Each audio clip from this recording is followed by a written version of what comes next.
आज हम पढ़ने वाले हैं कक्षा 12 का हिंदी विषय। हिंदी विषय में हम लोग देखने वाले हैं पाठ 17। शीर्षक है नींव की ईंट। नींव की ईंट शीर्षक के 2 सेशन हैं, जिसमें हम लोग पहला सेशन देख रहे हैं। नींव की ईंट हो तुम दीदी। शीर्षक के कवि हैं उदय प्रकाश जी, जिनका जन्म 1952 ईस्वी में हुआ है। फर्स्ट ऑफ ऑल हम लोग उदय प्रकाश जी का जीवन परिचय देखेंगे। उदय प्रकाश जी 8वें दशक के कवि हैं, जिनका जन्म मध्य प्रदेश के शहडोल अब अनूपपुर जिले के सीतापुर गांव में हुआ था। वे स्नातक कक्षा तक विज्ञान के छात्र रहे, किंतु बाद में सागर विश्वविद्यालय से हिंदी साहित्य में एमए किया। उन्होंने जवाहरलाल नेहरू विद्यालय में अध्यापन एवं शोध कार्य किया। कुछ वर्ष दीनमान एवं पूर्वग्रह पत्रिका में संपादन भी किया। समकालीन हिंदी कविता को एक नई पहचान देने वाले युवा कवियों में उदय प्रकाश का नाम प्रमुख है। जीवन और समाज के यथार्थ यानी सच्चाई के प्रति एक गहरी प्रतिबद्धता की झलक उनकी कविताओं में साफ नजर आती है। इनके प्रमुख काव्य संग्रह हैं सुनो कारीगर, अमृता कतर तथा रात में हारमोनियम।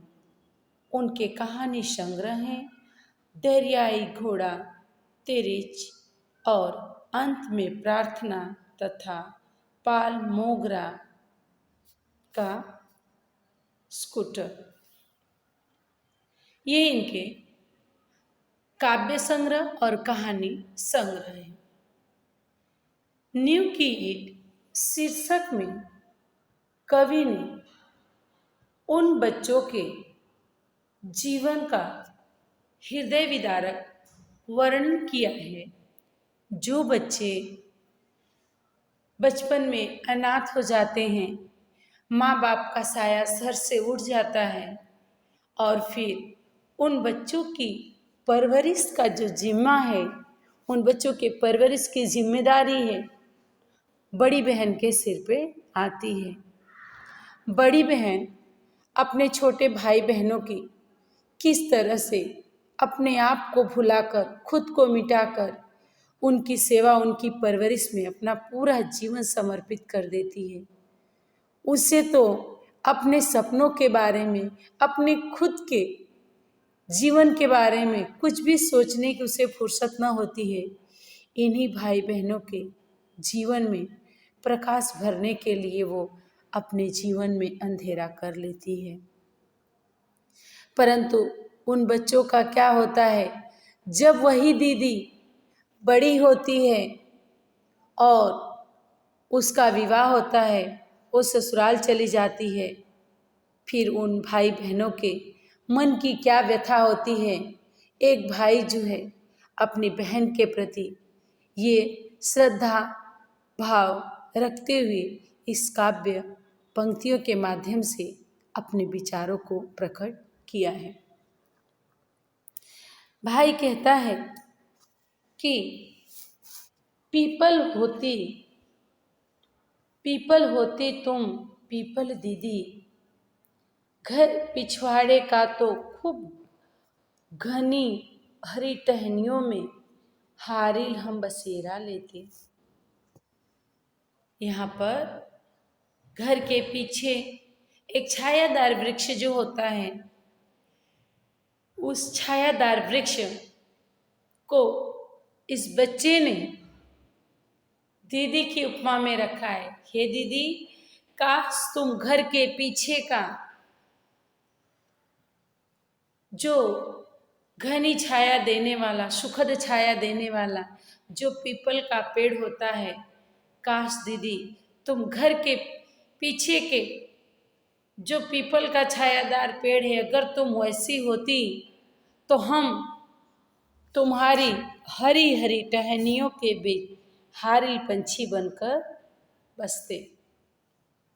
कवि कहते हैं कि दीदी, यदि तुम घर के पीछे का छायादार पीपल का वृक्ष होती तो हम तुम्हारी खूब हरी हरी टहनियों के बीच पंछी बनकर बस जाते, उसी में बसेरा लेते। तो ना दीदी तुम हमसे कभी बिछड़ते, ना हम तुमसे कभी बिछड़ते। तुम पीपल का पेड़ होती और हम तुम्हारे जो भाई बहन हैं वो उस पीपल के पेड़ पर बसने वाले हारिल पंछी बनते और उसमें बसेरा ले लेते। हारिल पंछी की विशेषता है कि वो कभी घोंसला नहीं बनाता है, वो कहीं बसता नहीं, स्थायी रूप से बसता नहीं है, कहीं दूर पहाड़ों से आता है, पहाड़ों की चट्टानों में रहता है। कभी उसका मन होता है ऋतु परिवर्तन के हिसाब से तो वो घने बागीचों में भी बसेरा, घने पेड़ों पर भी बसेरा लेता है, अन्यथा वो चट्टानों में ही बसता है। आगे कवि कहते हैं, हारिल होते हैं हमारी तरह ही, घोंसले नहीं बनाते कहीं, बसते नहीं, कभी दूर पहाड़ों से आते हैं, दूर जंगल को उड़ जाते हैं, पीपल की छां तुम्हारी तरह ही ठंडी होती है दोपहर। बच्चे कह रहे हैं अपनी बहन से, जो बहन अब उनकी दुनिया से निकलकर एक नई दुनिया में चली गई है, माँ बाप का साया सर से उड़ जाने के बाद, माँ बाप का छाया सिर से उड़ जाने के बाद जिन बच्चों को दीदी ने परवरिश किया था, वो बच्चे अब दीदी से कहते हैं कि दीदी, काश तुम पीपल का वृक्ष होती घर के पीछे का, तो हम तुम्हारी उस हरी घनी टहनियों के बीच बसेरा ले लेते, हारिल पंछी बनकर। और बच्चे कह रहे हैं अपने बड़ी बहन से, दीदी हारिल होते हैं हमारी तरह ही, कभी घोंसले नहीं बनाते, बसते नहीं, कभी दूर पहाड़ों से आते हैं, दूर जंगलों को उड़ जाते हैं, पीपल की छां तुम्हारी तरह ठंडी होती है दोपहर।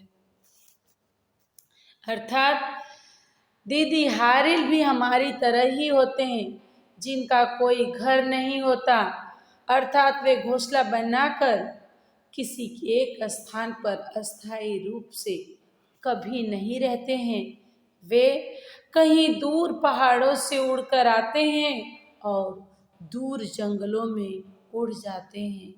दीदी, पीपल की छां दोपहर में तुम्हारी तरह ही ठंडी होती है। उन बच्चों का जीवन जो कष्टों से भरा है, विपत्तियों से भरा है, संघर्ष से भरा है, वो बच्चे कहते हैं कि दीदी, जिस तरह से दोपहर की कड़कती धूप में, चिलचिलाती धूप में, झुलसा देने वाली धूप में पीपल का पेड़ लोगों को छांव दे देता है, उसी तरह दीदी तुम हमारे जीवन में थी। जब तक तुम हमारे जीवन में थी, दोपहर की जो पीपल की ठंडी छांव होती है, वैसा ही हमारा जीवन खुशियों से भरा हुआ था। लेकिन तुम्हारे जाने के बाद हमारा जीवन अस्त व्यस्त हो गया है, हमारा जीवन पल पल झुलसने लगा है। अपने मन की व्यथा आगे बच्चे प्रकट करते हुए कहते हैं, ढिबरी थी दीदी तुम हमारे बचपन की, अचार का तलछट तेल अपनी कपास की बाती में सोख कर जलती रही। हमने सीखे थे पहले पहल अक्षर और अनुभवों से भरे किस्से तुम्हारी उजली सांस के स्पर्श में। बच्चे क्या कह रहे हैं? ढिबरी थी दीदी तुम हमारे बचपन की, अचार का तलछट तेल अपनी कपास की बाती में सोख कर जलती रही। हमने सीखे थे पहले पहल अक्षर और अनुभवों से भरे किस्से तुम्हारी उजली सांस के स्पर्श में। जलती रही तुम्हारा कुओं की सोखती रही, घर की गूंदी दीवारें उत्पल के छप्पर के तिनके धुंधले होते गए और तुम्हारी थोड़ी सी कठिन रोशनी में हम बड़े होते रहे। यहाँ पर अपनी बहन के लिए बच्चे अपना श्रद्धा भाव प्रकट करते हुए कहते हैं कि दीदी तुम हमारे जीवन में थी तो क्या थी, उस जीवन की अहमियत क्या थी, उस चीज को समझाते हैं कि दीदी तुम हमारे जीवन में कितनी बड़ी भूमिका अदा कर रही थी। हमको तो इतना पता भी नहीं था। आज समझ में आ रहा है जब तुम हमसे दूर एक नए संसार में चली गई हो तो पता चल रहा है कि तुम हमारे लिए क्या थी। कहते हैं बच्चे कि दीदी तुम तो उस ढिबरी समझ में आता है बच्चों? ढिबरी पुराने समय में मिट्टी का बना हुआ एक पात्र होता था जिसमें तेल डाल करके और उसमें एक लंबी बाती डालते थे लोग, जो घरों में जलाई जाती थी रोशनी के लिए। पहले के समय में इलेक्ट्रिक साधन नहीं था, बिजली नहीं थी, तो ढिबरी के प्रकाश में लोग अपना जीवन यापन करते थे। तो वो ढिबरी की बात कर रहा है बच्चा, कह रहा है कि दीदी तुम तो उस ढिबरी की तरह थी जो हमारे जीवन के अभाव रूपी तेल में अपनी कपास की बाती डुबोकर जलती रहती थी। यानी कि दीदी हमारा जो जीवन था वो अभाव से भरा हुआ था। जीवन में हर तरह की कमियां थी, हर तरह की तकलीफें थी, हर तरह के संघर्ष थे, पर तुम हर संघर्षों को, हर तकलीफों को अपने ऊपर ले लेती थी और हम लोगों को हमेशा खुश रखने का प्रयास करती थी। इसके प्रकाश में हमने पहले सीखा था अक्षर लिखना और सुना था आपसे अनुभवों से भरे किस्से आपके मुंह से। आप अपना प्रकाश फैलाती रहीं और आपके ज्ञान के प्रकाश से घर की दीवारें और छप्पर के तिनके आलोकित होते गए, अर्थात आपका ज्ञान सर्वत्र व्याप्त हो गया और आपके ज्ञान की रोशनी में हम बड़े होते रहे। बच्चों ने अपनी बड़ी बहन के प्रति अपने हृदय भाव, अपने हृदय सुमन समर्पित करते हुए बताते हैं कि दीदी तुम उनके जीवन में क्या थी, क्या मायने रखती थी। कह रहे हैं कि दीदी तुम तो उस ढिबरी की तरह, ढिबरी यानी बच्चों दीवा होती है, ख्याल रहना, माइंड में रखना, ढिबरी की तरह थी जो हमारे जीवन के अभाव रूपी तेल में, अभाव रूपी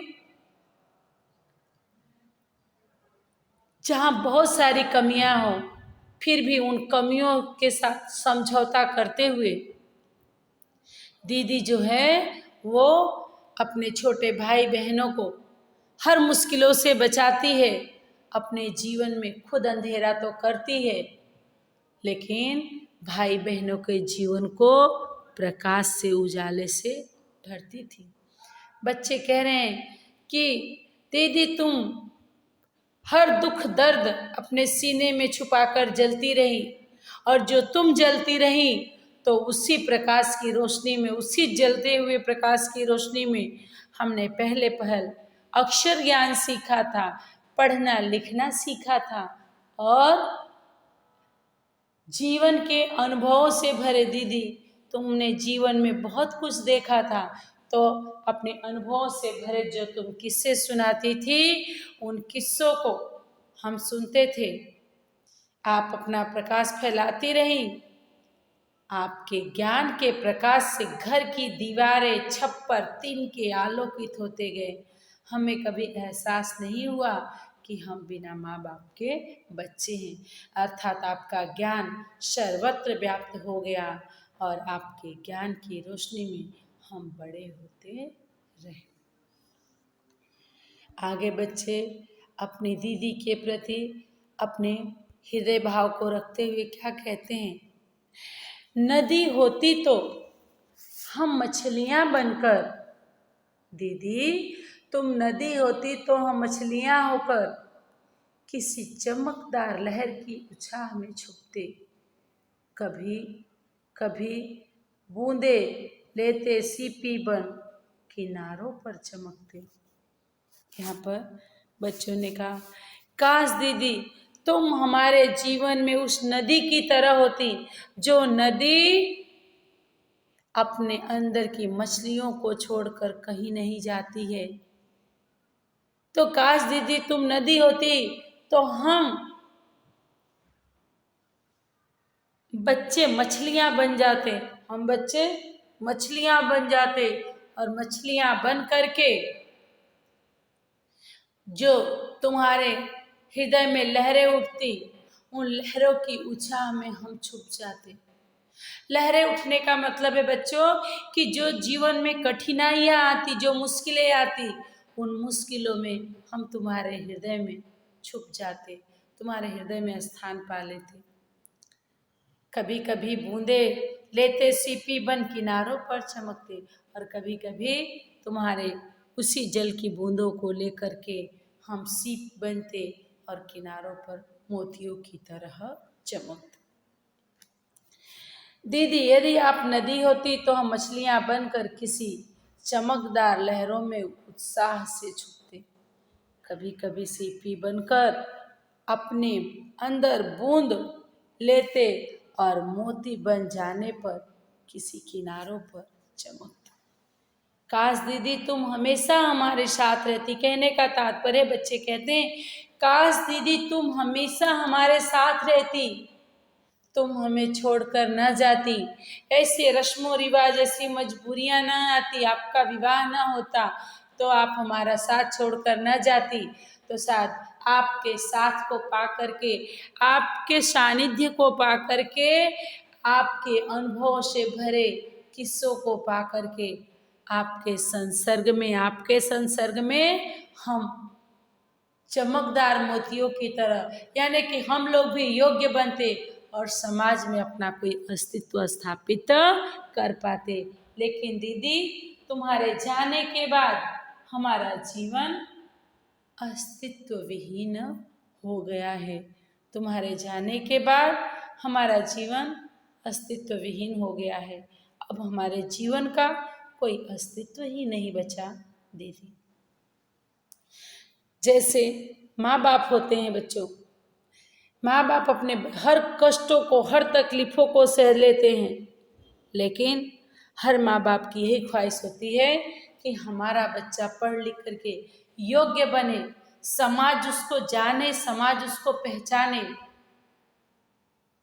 लेकिन उन बच्चों का क्या, जिनके सर पर माँ बाप का साया ही नहीं होता है, जिनके सर पर अपनों का हाथ ही नहीं होता है, वो बच्चे, हुनर बहुत उनमें होता है, फिर भी वो अपने आप को समाज के सामने प्रस्तुत नहीं कर पाते हैं, क्योंकि उन्हें हौसला देने वाला कोई नहीं होता है। एक बच्चा जब गिर जाता है, छोटा सा बच्चा उंगलियां पकड़कर माँ बाप की चल रहा होता है, और वो बच्चा जमीन पर जैसे उंगलियां छोड़कर चलने का प्रयास करता है, गिर जाता है, तो माँ बाप तुरंत उसे उठाकर गोद में ले लेते हैं, उसकी पीठ से हिलाते हैं और क्या कहते हैं, शाबाश बेटा, तुम तो अपने आप चलना सीख रहे थे, तो क्या हुआ, गिरे पर आप 4 कदम तो चले, अब दोबारा आप 8 कदम चलोगे, मीलों चलोगे। इस तरह के हौसला देते हैं और वो बच्चा फिर उसी हौसले से बुलंद फिर से माँ बाप की उंगलियां छोड़कर चलने का प्रयास करता है। और वाकई इस बार वो 4 कदम की जगह वो हौसले से भरा हुआ, उत्साह से भरा हुआ वो बच्चा इस बार 10 कदम चल लेता है और उछलकर माँ बाप की गोद में चढ़ जाता है। तो ये हौसले ही हैं जो उन्हें आगे बढ़ने की प्रेरणा देते हैं। लेकिन जिन बच्चों के पास अपने माँ बाप का साया ही सिर पर न हो, अपने बड़ों की छांव ही सिर पर न हो, वो गिर गए तो उन्हें उठाने वाला कोई नहीं और ना ही उन्हें हौसला देने वाला कोई है। इसलिए उनके पास बहुत सा हुनर होते हुए भी वो समाज में अपना अस्तित्व नहीं बना पाते हैं। ये उन बच्चों की कहानी उदय शंकर जी ने बताई है।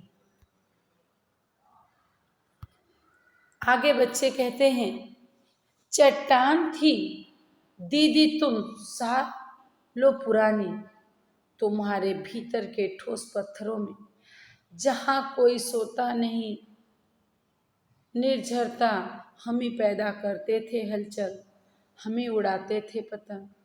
चट्टान थी तुम और तुम्हारी बढ़ती उम्र के ठोस सन्नाटे में हम ही थे छोटे छोटे पंछी उड़ते तुम्हारे भीतर। बच्चे क्या कह रहे हैं, चट्टान थी दीदी तुम सालों पुरानी, तुम्हारे भीतर के ठोस पत्थर में जहाँ कोई सोता नहीं, निर्झरता, सोता यानी नदी का स्रोत जहाँ से नदियाँ बहती हैं, निर्झरता यानी झरना, हम ही पैदा करते थे हलचल, जहाँ कोई उम्मीद की एक झलक भी न थी, जहाँ पे कुछ सूखा ही सूखा था, वहाँ हम छोटे भाई बहन तुम्हारे उस हृदय में हलचल पैदा करते थे, हम ही उड़ाते थे पतंग। चट्टान थी तुम और तुम्हारी बढ़ती उम्र के ठोस सन्नाटे में हम ही थे छोटे छोटे पंछी उड़ते तुम्हारे भीतर। यहाँ पर बच्चे अपनी दीदी के लिए अपने हृदय भाव को रखते हुए बताते हैं कि दीदी तुम चट्टान की भांति हुआ करती थी, यानी कि कोई भी जीवन में हमारे मुश्किलें आई तो उन मुश्किलों से आप खुद लड़ लेती थी, उन मुश्किलों को कभी भी हम तक आने ही नहीं देती थी। अनुशासन के कठोर नियमों में तनिक भी कहीं किसी नरमी का आभास नहीं होता था। हम लोग ही थे जो कभी पतंग उड़ाकर हलचल पैदा कर देते थे। दीदी आप चट्टान की भांति थी और आपके भीतर किसी के लिए कोई स्थान नहीं था, तो वह छोटे छोटे परिंदों के लिए जो भी स्थान था उन छोटे छोटे परिंदों के लिए था जो आपके अंदर उड़ते और फड़फड़ाते थे। वो कोई नहीं था दीदी, वो तो सिर्फ हम थे जो तुम्हारे अंदर हलचल पैदा करते थे।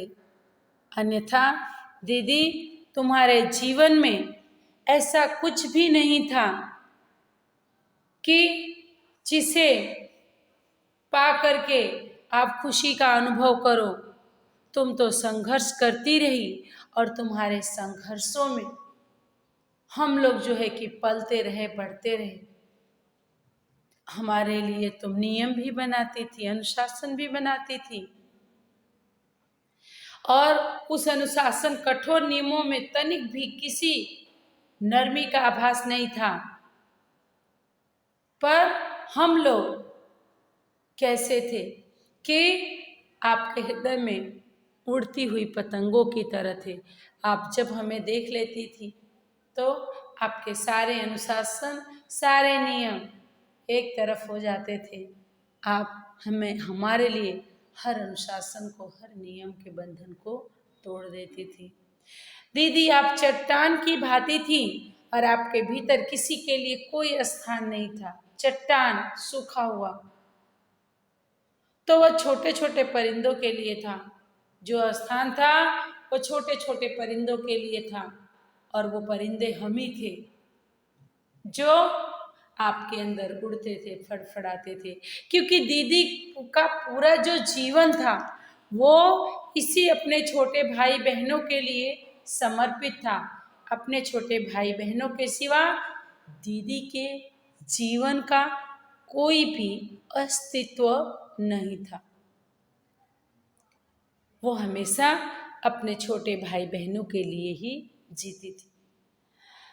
बच्चों इसके 2 सेशन हमने पहले ही बताए थे कि इसके 2 सेशन बने हैं, तो दोनों सेशन की वर्कशीट एक साथ जाएगी। इस चैप्टर के माध्यम से, इस शीर्षक के माध्यम से हमें ये सीखने को मिलेगा कि उन बच्चों की परिस्थितियों को जानने का मौका मिलेगा जिन बच्चों के जीवन में माता पिता नहीं होते हैं, और उनमें से कोई बड़ा भाई कि कोई बड़ी बहन अपने छोटे भाई बहनों के परवरिश का जिम्मा लेती है। उसका भी जीवन इसी दीदी की ही तरह होता है कि वो खुद के लिए नहीं बल्कि अपने छोटे भाई बहनों के लिए अपना पूरा जीवन समर्पित कर देता है। आगे के सेशन में देखेंगे कि दीदी अपने भाई बहनों के लिए और कितना समर्पित होती है। Okay, thank you.